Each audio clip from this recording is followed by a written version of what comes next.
Welcome to the Maura Sweeney Podcast. Maura is an international speaker and the trademark ambassador of happiness with a passion for personal responsibility. She weaves insightful questions with personal stories to challenge your mindsets and empower your best and happiest self from the inside out. Here's Maura with today's podcast for you. Today, I want to talk about what you want to do now. What you want to do now. I'm not necessarily talking about taking out the garbage or going out and running for 5 miles. I want to talk about something that goes deeper, like to your soul, to your heart, and to your betterment. The topic, just do it now, may remind you of the Nike ad, or I'm also thinking about an old ad by Federal Express that used to say when you absolutely, positively need to get it there on time. Well, what is time telling you right now? What is it speaking to your soul? Here's the angle I want to come in today with today's podcast. Earlier this week, we had learned about the very unfortunate, sudden, and really catastrophic death of Kobe Bryant. And it caused a lot of his fans all of a sudden to think about all the things about Kobe that they loved and extol Kobe. I also was on an internet talk show earlier this week with my friend Barbara Marville, who is an old, I don't mean it in that sense, who is a former Home Shopping Network hostess and who now runs her own talk show. And during that episode, she was discussing the loss of a very good friend of hers. And yet, during the process of grieving, she also shared some really important nuggets that got me into this whole idea about why not do it now? She was talking about the grieving process, how people do die in this world and we separate from them, and then how we get beyond it. But more than that, she was talking about the process of what happened before her friend had passed away. And that's really where I want to go when it comes to just do it now. Early on, I had done probably my very first blog on the topic of tombstones, such as, how do you want to be remembered? When your life is over, how do you want to be remembered? I know I did a YouTube video a couple of years after that from the middle of a cemetery, and I was talking about that very same question. How do you want to be remembered? But it was more from the idea of speaking to people around us right now, while they are among us, while they are alive, while they can literally hear the words coming out of our mouths and receive them. And I was talking about why not acknowledge others now while they are among us so that we don't have to wait until after they die and give them good words in a eulogy or talk about and extol them for all the good things after they've passed. Well, why is that so important to me, and why should it be so important to you? Well, from one standpoint, with me, it has always been important. And the reason why, that probably goes back to early childhood visions about what I do today as an international speaker, a writer, a podcaster, and a frequent media guest, is that I always envisioned a better world. And when I say a better world, what I'm referring to is a society, and I mean a world society, where people did not see one another in the ways we're often told to see each other, normally through the eyes of division and strife and fear and all kinds of things that we're taught to do externally, but rather to see one another through the eyes of love, through the eyes of family, through the eyes of familiarity, and really through the eyes of good and goodness and benevolence. So let's take a look a little bit further into this idea of just doing it now. What does that mean exactly, and how can that be applied to our lives in the here and now? I want to talk about what good thing, what good report, what positive assessment do you see in others that you really should share with them now or share with others now? You know, we really live in a free 3D world where we're often looking at very hard and harsh assessments of one another. It might be, if we're in school, test results. It could be things at work with who's got the better title or who makes more money. It could be who's got the better car, the bigger bank account. Those to me would be harsh and hard 3D types of assessments that our world will tell us to look at. Hey, it might even be something like, how many followers do you have on Instagram? But I'm talking about the softer, more ethereal or etheric qualities that people have. Those qualities that are often not measured in the 3D world, but are so important to the kinds of people we ultimately want to be, are internally, and can be here in the world. We'll never change the world if we keep living the way the world is, but we can change ourselves and be a catalyst for changing the world as we choose to behave differently, to see differently, and to speak differently. I want to give you a couple of examples of things that came to mind in preparing for this. When we see other people, do we ever take a moment to just stop for a second and say, oh, do you know what I really love about you? Or do you know what cracks me up about you and always makes me smile? Or do you know what I really appreciate about you? I'm thinking about an older aunt of mine. She's passed away. She probably would be maybe 100 years old by now. But I had the great pleasure of getting to know her quite well during her latter years. And I'll tell you, the woman, she was very funny. She was very honest. She was a real spitfire. But there were also some other great qualities about her, not to minimize the former ones that were so great. But this is a woman who actually taught me how to cook. When I was home with our daughter, she taught me how to take care of my little daughter when she was just an infant.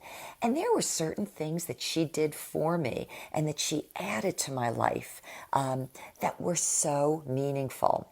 And I know it was several years later that I remember one day thinking, you know what, I need to write her a letter and remind her yet again of all the great qualities that she has added to my life.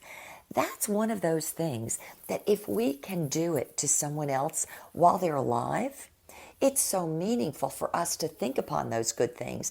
But think about what a reinforcement it is to other people to remind them of their good qualities, to remind them of things that they are, things that they emanate, giftings, maybe natural or otherwise, that they add to the world that make the world a better place. We change our focus, we change our energy, we change the way in which we feel when we're able to do things like that. But when other people hear those things about themselves, it uplifts their souls and their hearts and their energy levels as well. I was thinking about another thing, which was a cousin. I had a cousin that I had not seen since I was a teenager. He's about my age, and there was a reminder I had about him from years ago. Maybe I was a preteen at the time, and it was a great reminder. And it was also a word I wanted to give to him about who he was and what characteristic he had, even as a young person, that I never forgot, because it was so meaningful to me. And again, I hadn't seen him. We lived 1,200 miles away. I had even seen a couple of friends, and I said, oh, if you ever happen to run into my cousin, would you please share this with him? Now, for whatever reason, I never felt like it was the time to write him in a letter. But would you believe that about a year ago, I ran into him at a funeral? And I was so happy to see him. And I said, oh my gosh, I said, I have been waiting to share with you a word that I have about you that I remembered from we were growing up. And I said, it's a great word. And I could see he was already like ready to leave me, a little afraid, and maybe not all that thrilled with maybe the person that he thought that he had become in life. And I said, oh no, I said, not only do I want to share this with you, I said, call your wife over because I want to share this story with her. And I also want to remind you of the great characteristic you showed me, even when you probably were unaware of it. Fortunately, even though he looked like he had one foot ready to leave and run away, he stayed there and he listened and he received what I shared. And in a sense, what I was doing was reminding him of the person he really is. And the fact that he was willing to listen and not resist or refuse the kindness of the word that I was sharing with him gave me such a thrill. But it also, I know, did something to uplift him. Now, is there someone in your life that maybe you want to say something to? Someone that did something great for you years ago, and you just feel like, "Oh, I need to remind them of what they did." Or someone that just maybe you've observed from afar and you've seen something good about them. Maybe it's someone very close to you that you see on a routine basis and you think, you know what, they really do have a good quality here. Maybe it's someone that you've had personality conflicts with. And there's something in you that says, oh, but if I say that, maybe that'll give them the better part of our relationship. Maybe you will think that. But do you realize that when we are willing to share with the living, the people that we have access to, something good about themselves? There's an old adage that says, it takes one to know one. Now, sometimes we may see that in the negative, but do you also realize that it takes a person of a finer sense of sentimentality, a finer sense of being, to recognize and acknowledge the very same in others. And when you do that, when you're willing to acknowledge something good in someone else, you're not only lifting yourself up and acknowledging the good that exists within your soul, but you're also helping to remind someone else of what lives within them. You know, I am so passionate about this, so passionate, that oftentimes when I've spoken at either Model UNs or Young National Leadership Conferences or universities, one of the first things I will share with these people is that we have situations and problems in our world that seem to perpetuate, not just year after year, but century after century. We may be people that brag about all of the accomplishments that we make with military or with communications and with technology, and yet we still suffer the same problems within humanity. And so my word and my advice is always to start with yourself and start with the things of the heart that matter, the things that are good, the things that unify, the things that are familiar and common to us all, the things that we all truly do want in life and do want in order to make a better life for ourselves. That as we acknowledge that in others, we lift it up and we have a capacity not only to transform the focus of our own lives and the outward working of our own lives, but like a form of almost alchemy, we end up becoming a catalyst to change that in other people as well. We help change their focus. We help change the way they see things. Now, maybe one of the other objections you're giving me as you're listening today is, well, what about some of those rotten people? What about some of those people that behave so badly? I will tell you that over the course of my lifetime, I have had numerous opportunities to stand before people that have done things wrong to me and still held out to them my belief in the better self that they already have. Maybe one that has been deeply covered, maybe forgotten, maybe even rejected by them. I always want to be the reminder of that better thing. When we do that, we not only strengthen the inner person and the better person within ourselves, but what we're doing is reminding that person who's even at odds with their better self to remember their better self as well. So what does that mean for you today with a just do it, or when it absolutely needs to go right now on time and get there on time? I want you to feel inspired, encouraged, empowered today, to think about someone that you need to reach out to, that you need to share something good with about what that person put into your life. It may even be a parent that you didn't get along with. Can you not go to that person and say, you know what?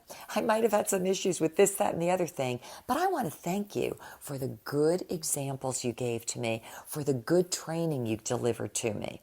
It could be a former boss you had. When you do these things, not only is it a form of forgiveness within you, but you pave the way for other people to start forgiving themselves and start healing themselves, and then after, start creating a new and better and wholesome world. So those have been some of my thoughts for today. And I hope that as your day goes on today, you're going to say, you know what? Today's the day. I'm just going to do it. And when you do, may you find you're just a little bit happier from the inside out. This has been Maura with More For You. For more insights on living happy from the inside out, subscribe to this podcast. To learn more about Maura, visit her moraforyou.com website, where you'll find videos, blogs, books, and the Foundations of Happiness self-study e-course. Maura, 4, letter U.com, where Maura is always for you.